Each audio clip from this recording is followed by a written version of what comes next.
ഇന്നത്തെ വാർത്തകൾ വായിക്കുന്നത് വിനായക് കൃഷ്ണ.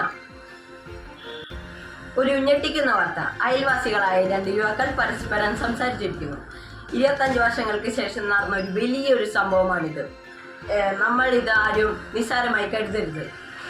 ഏകദേശം 3 സെക്കൻഡുകൾ പരസ്പരം സംസാരിച്ചതായിട്ടാണ് അറിയാൻ കഴിഞ്ഞത്. ഇന്റർനെറ്റ് സേവനം തടസ്സപ്പെട്ട സമയത്താണ് ഇവർ സംസാരിച്ചത്. കേരളം ഇത് കേട്ട് ഞെട്ടിത്തരിച്ചിരിക്കുന്നു. വയനാട്ടിൽ നിന്ന് നാട്ടിലേക്ക് ഇറങ്ങിയ ആനകളുടെ എണ്ണം 210ആയി. പുലികളുടെ എണ്ണം 74ആയി.